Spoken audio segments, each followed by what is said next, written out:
Namaskar. So, in today's session we will discuss about one very important technique for solving the electrical circuit, that is star delta transformation, and then we will proceed for our mesh analysis.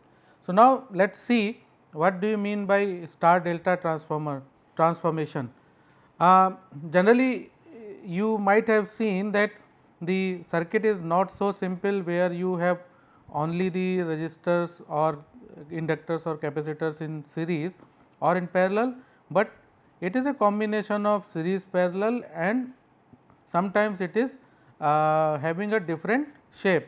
Say in this particular circuit, if you see, the circuit is called a bridge circuit where the resistances are connected in bridge, and hence this is not either series or parallel. So, in these cases the simplification of this circuit can be done by using 3 terminal equivalent of the networks. What do you mean by 3 terminal equivalents?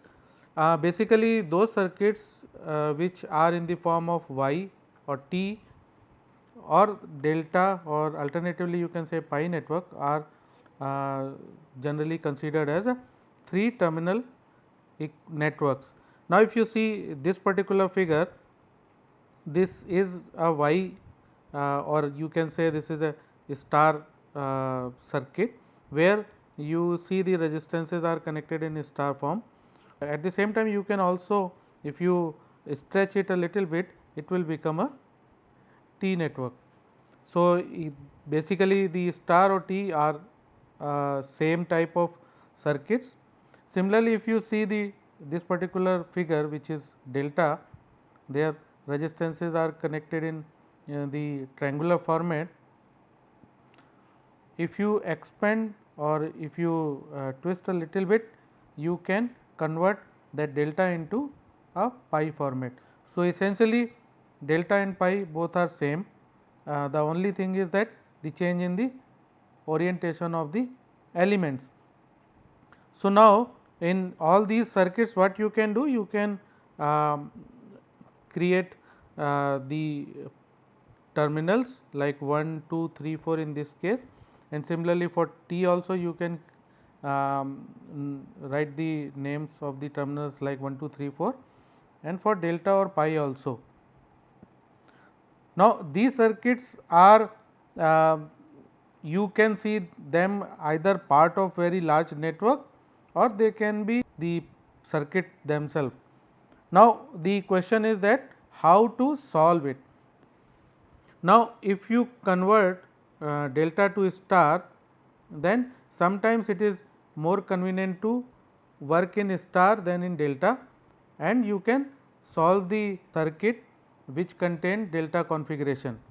So, what does it mean? It means that the circuit which has one particular segment in delta formation and it is difficult to solve, you can convert that delta formation into equivalent star, and then you can solve the circuit which is more convenient to get the answers. Now, what you have to do? You have to superimpose a star network on the existing delta network and find the equivalent resistances in the star network. So, what you will do? You will put that star into the delta and you will compare the equivalent resistances which you will see through these terminals, and you have to just equate them, and you will get the values of equivalent star or equivalent delta circuit for the system. Now, what we have to do? We have to first try to convert delta into star. So, in this case what we are going to do? We are going to find the value of equivalent resistances seeing through these two terminals for delta as well as star. Now, if you see the star, the equivalent resistance seen through this particular terminal would be R 1 plus R3, right. And if you go to the delta circuit, the equivalent resistance would be RB, and RB will have parallel of RC plus RA.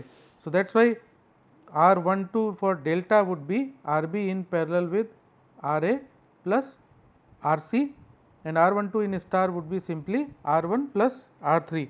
Now, the condition for conversion of delta into star is that for the equivalent resistance seeing through both of the terminals, the value of equivalent resistances should be same.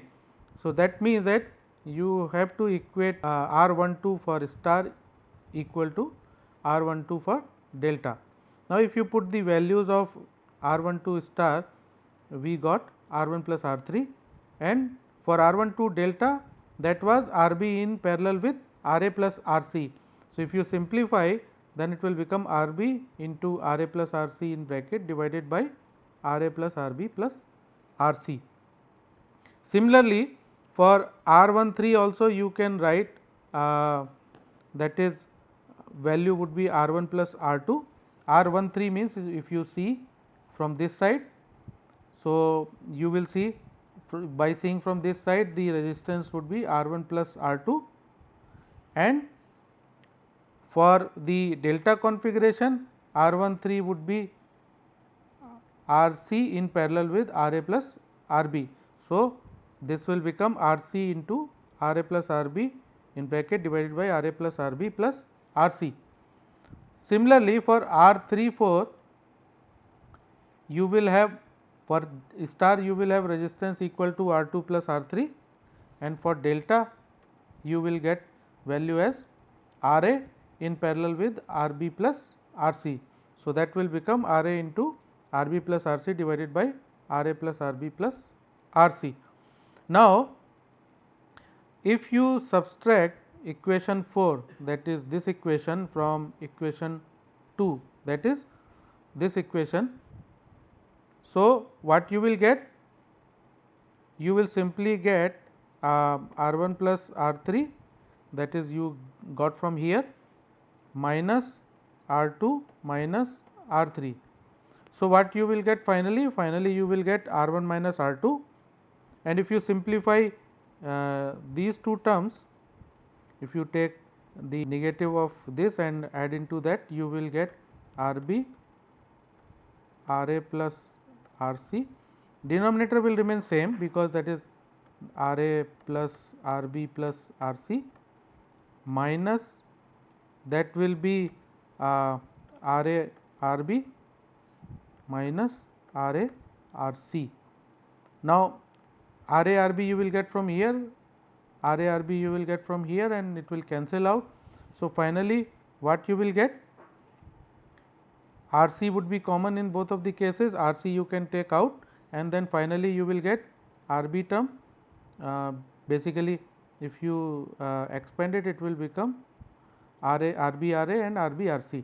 So, you finally left with these two terms, and if you take RC out, then finally you will get RB minus RA divided by RA plus RB plus RC. Now, this is what you got from R1 minus R2. So, from equation 2 you have R1 plus R2 is equal to RC into RA plus RB divided by RA plus RB plus RC, which you have from here, and the next which you have just calculated is R1 minus R2. Now, if you add both of them, what you will get? You will get 2 times of R1, because if you add both of them, it will be 2 times of R1 is equal to RC RA plus RC RB plus RC RB minus RC RA divided by RA plus RB plus RC, right. Now, these two terms will cancel out, you will get twice of RB RC. So, 2 will cancel out from both of the sides. Finally, you will get R1 is nothing but RB RC divided by RA plus RB plus RC. Similarly, for R2 also you can calculate, and R3 also you can calculate the values of equivalent star for the delta connected network. So, in delta connected network, RA, RB, RC are the components, and you will see that in these three the only delta components, the circuits component are coming. Now, the important thing is that you need not to memorize the above equations, because if you follow the simple conversion rule, you can easily get the value of R1, R2 and R3. What is the rule? Now, in each resistor in R, that is star connected network, each resistor is the product of the resistors in two adjacent delta branches divided by sum of the 3 star resistors. What does it mean? It means that if you put the star inside the delta, you will get this kind of circuit where RB, RA, RC are the branches of delta and R1, R2, R3 are the branches of star. So, if you want to find out the value of R1 in terms of the delta branches, what you will do? You have to simply see what are the delta branches is adjacent to R1. So, in this case it is RB and RC. So, for R1 the value would be RB into RC, that is the multiplication of the adjacent two branches, divided by RA plus RB plus RC. Similarly, for R2, if you see the adjacent branches across R2, those are RC and RA. So, what you will get? The value of R2 would be RC into RA divided by RA plus RB plus RC. Similarly, for R3, the adjacent delta branches are RB, RA. So, RA, RB is the term which will come in numerator and divided by RA plus RB plus RC. So, if you follow this convention, you need not to worry about how to memorize the formulas for R1, R2 and R3. Now, let us talk about star to delta conversion. Now, to obtain the conversion formulas for transforming a star network into an equivalent data network, we use the value of R1, R2, R3 we just calculated. Now, if you use those values and put those values in this expression, that is multiplication of R1, R2 plus R2 into R3 plus R3 into R1, what you will get? You will get the expression called RA, RB, RC divided by RA plus RB plus RC. It is simple, you just put the value and simplify it, you will get this expression. Now, you need to find the equivalent value of RA. So, what you will do? You will simply divide the equation by the value of R1. So, R1, R2 plus R2, R3 plus R3, R1 have the value of RA, RB, RC divided by RA plus RB plus RC. Now, what is the value of R1? R1 you calculated previously, that is RB, RC divided by RA plus RB plus RC. So, you just put the value RB, RC divided by RA plus RB plus RC. Now, in this case this will cancel out, and also it will cancel out RB, RC from numerator and denominator, and finally what you get is RA. So, that means the value of RA is nothing but R1, R2 plus R2, R3 plus R3, R1 divided by R1. Similarly, you can calculate the value for RB, that is numerator will anyway remain same, and if you divide by R2 you will get the value of RB. For RC, R1, R2 plus R2, R3 plus R3, R1 divided by R3 would be the value. Now, here again the important thing is that you need not to memorize the above equations, you have to just follow the conversion rule. What is that conversion rule? Each resistor in delta network is the sum of all possible products of delta resistors taken two at a time and divided by opposite star resistor. That means, suppose if you are going to find out the value of RA, in the numerator would be the product of sum of all the product of star registers taken 2 at a time. That means, the numerator will be R1 R2 plus R2 R3 plus R3 R1. What would come in denominator? Denominator would be opposite star register. So, in this case what is the opposite star register? Opposite star register is R1. So, for the RA you will get R1 R2 plus R2 R3 plus R3 R1 divided by R1, and this is what we got for RA. Simply for RB also you have numerator same, that is R1 R2 plus R2 R3 plus R3 R1 divided by. Now, for RB what is the register opposite to RB in star? That would be R2. So, you will get simply the value of RB.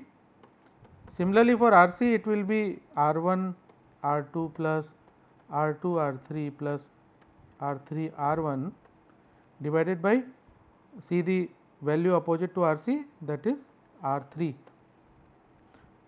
So, in this way you can easily calculate the value of the corresponding delta elements using star connected elements. Now, to get the idea more clear, let us try to find out the value of the current I in this particular circuit. Now, before that we have to first find out the value of RAB, that is equivalent resistance across terminal AB. Now, if you see this particular circuit, it looks complex, but if you follow the star delta transformation technique which we just discussed, this will be very easy for you to analyze. How? Now, if you see the circuit, there are 2 star networks and 3 delta networks. How? If you see this element and this element, it will create one star sub network. Similarly, this element and again this element will create another star subsection of the network.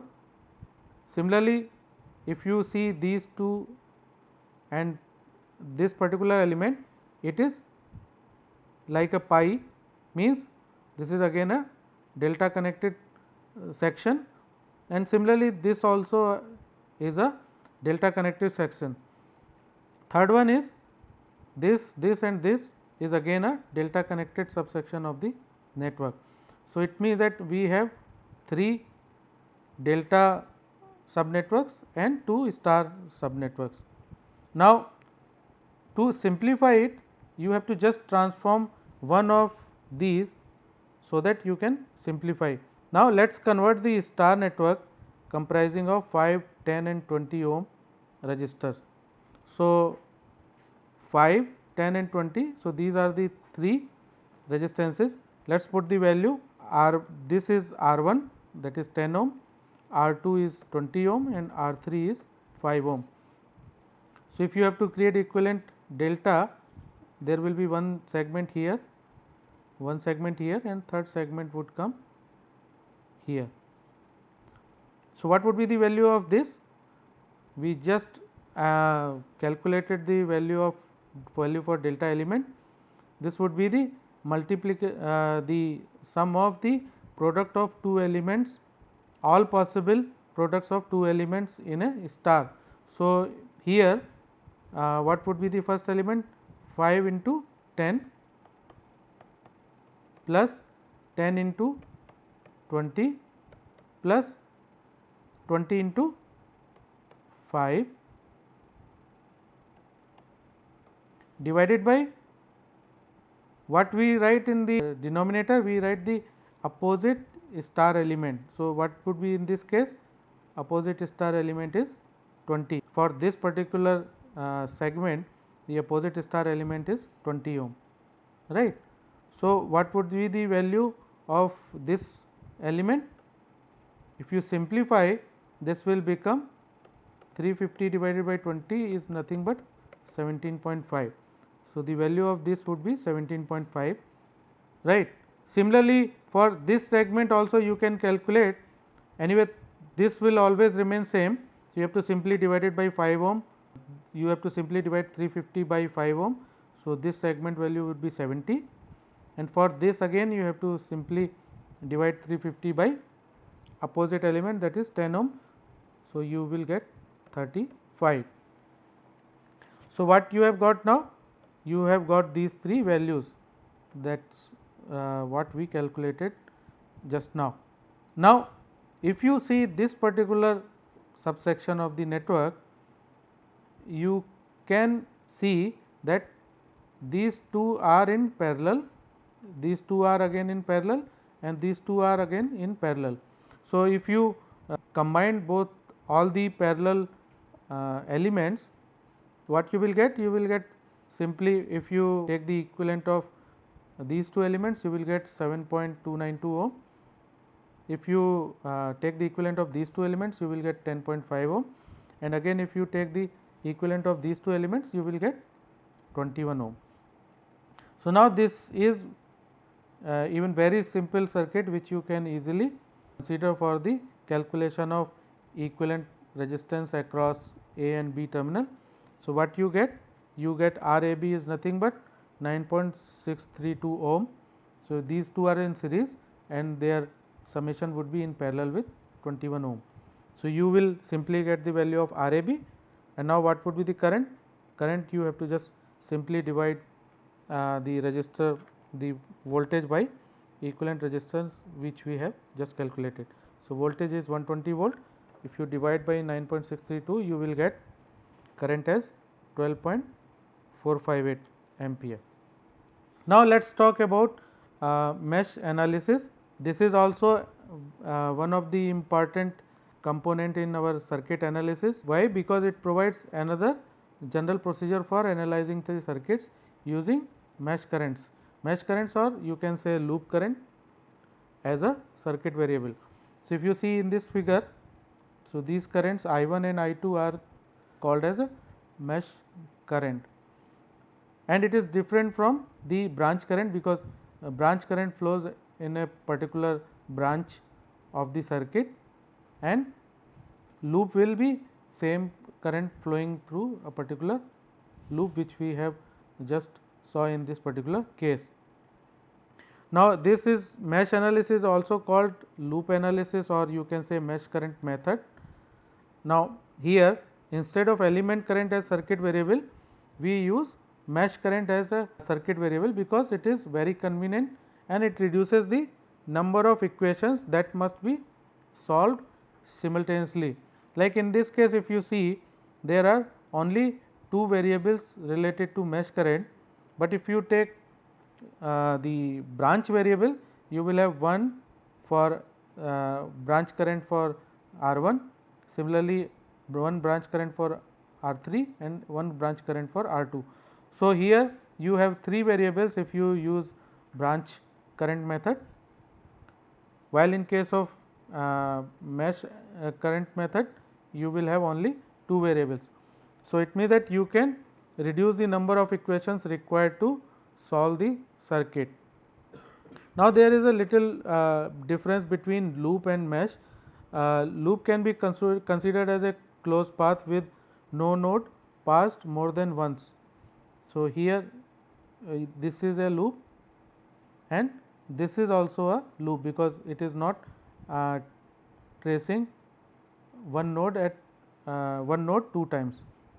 But mesh is the loop that does not contain any other loop within it. So, mesh can be considered a special kind of loop which does not contain any other loop within it. Now, what does it mean? Let us see the example for better understanding. In the particular circuit, you will see ABEFA is one mesh, and BCDEF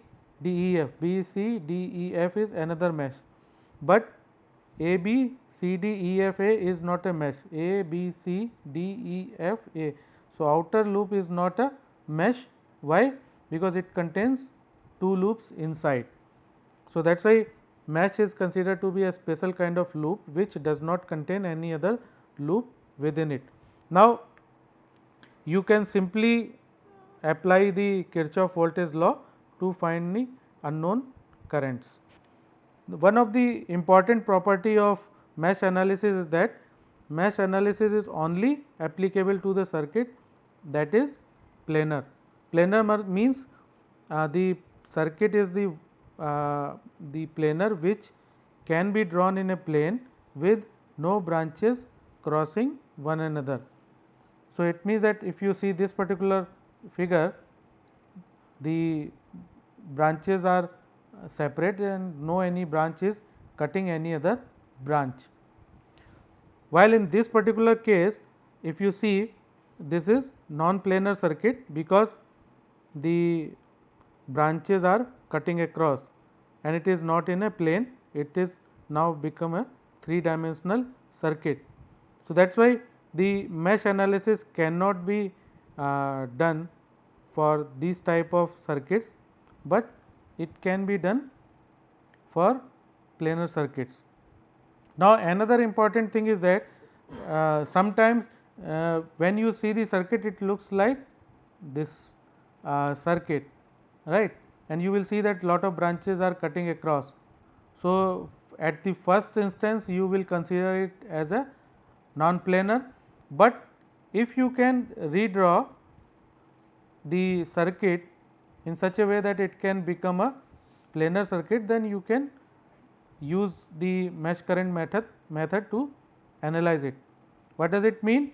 If you see this particular circuit, then you will see that this 5 ohm is cutting across. Instead of putting 5 ohm like this, if you put 5 ohm as shown in this figure, it will become non-cutting branch. Similarly, 3 ohm, this particular 6 ohm is also can be arranged in this fashion, and if you remove these two and rearrange, you will get eventually a planar circuit. So, you need to analyze the circuit once before doing the mesh analysis, whether it can be converted into a planar circuit or not. So, for this you can utilize the network topology information which we discussed previously.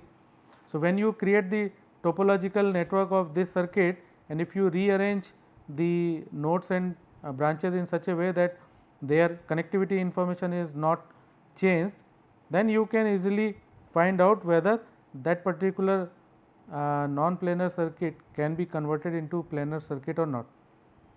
And if it can be converted into planar circuit, you can simply run your mesh analysis. Now, what are the various steps to determine the mesh current in the mesh analysis?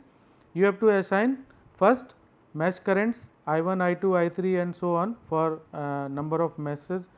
Suppose in this case there are n mesh, and then you apply Kirchhoff voltage law to each of the n mesh and use Ohm's law to express the voltages in terms of the mesh currents, and then solve the resulting and simultaneous equations to get the mesh currents. Now, one important thing to remember is that although a mesh current may be assigned to each mesh in a arbitrary fashion or in a arbitrary direction, but it is conventional to assume that each mesh current flows clockwise, because this will be easier for you to analyze the circuit and there would be less chances of errors. Like in this case, we have done the we have taken the direction of the mesh currents as clockwise. Now, how you will do the mesh analysis? It is, if you see the mesh analysis technique, it is merely an extension of Kirchhoff's law, because here also you have to apply the Kirchhoff's laws to find out the value of circulating currents. Now, if you consider this particular figure, there you will see that network has 3 circulating currents, that is I1, I2 and I3. Now, all have been assigned a clockwise direction for not to take risk of error, and then we have to analyze these currents which are called mesh currents. So, if you see this circuit and analyze, what you will do?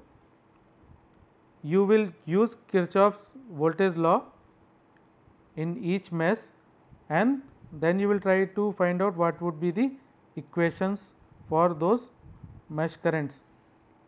So, if you see in this figure, the mesh the equation for this particular mesh would be, if you start from here, minus E1 plus I1 minus I2, because here I2 direction would be in this direction, I1 would be in this direction, right.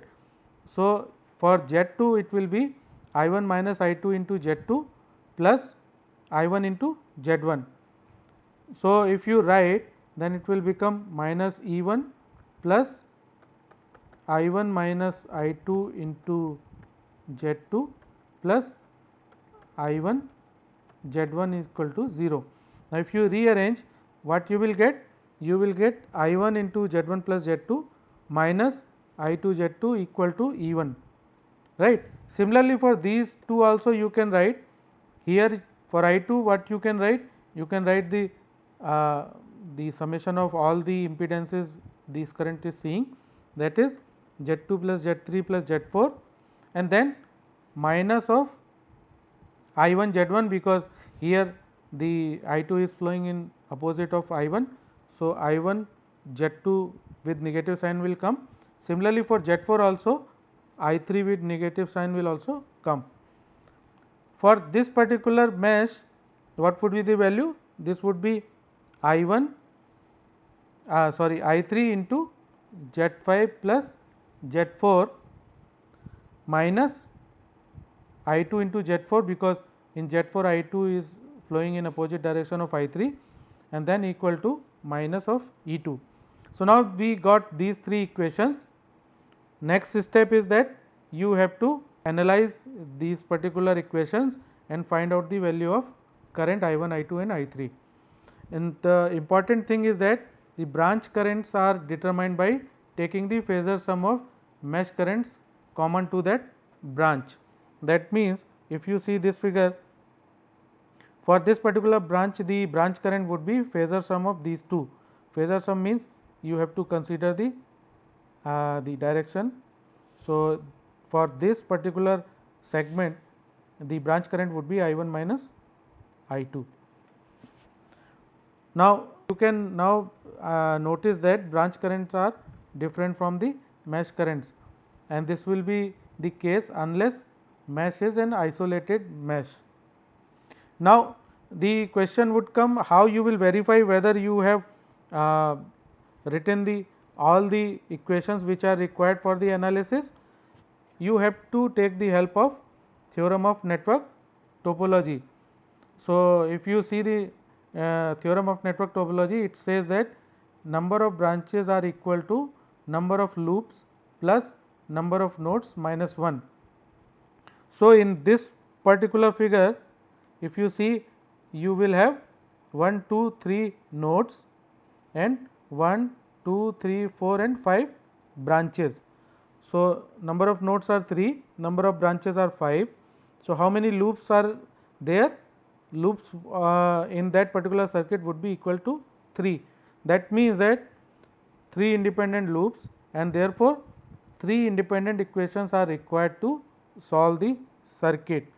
So, here you will see that there are 3 independent equations we have created to solve this particular circuit.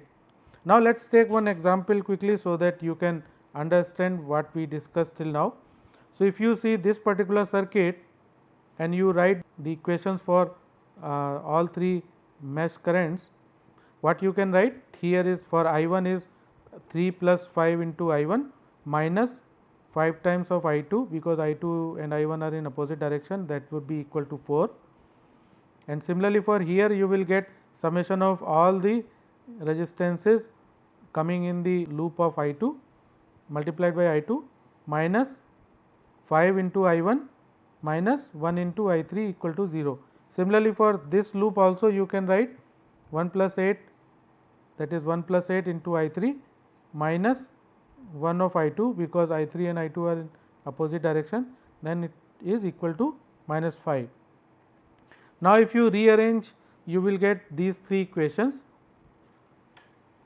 and after solving you can get the value of I 1, I 2, I 3 as I 1 would be minus 0.595 ampere, I 2 would be 0.152 ampere, I 3 would be minus of 0.539 ampere. So, similarly you can calculate the value of current in 5 ohm and 1 ohm resistor, because these are the branch currents, and for 5 ohm resistance the branch current would be I 1 minus I 2. So, you will get 0.44 ampere, and current in 1 ohm resistance would be I 2 minus I 3, then it would be 0.69 ampere. Now, in this case we have taken all the current direction as clockwise. Here we have got current in negative with negative sign. That means that our initial direction of current was clockwise, but finally the direction of current is anti-clockwise. So, from this you can get, but for better analysis we first keep all of them in one direction and solve it. So, with this we close our today's session, and we will continue the analysis using mesh analysis in the next session also. Thank you.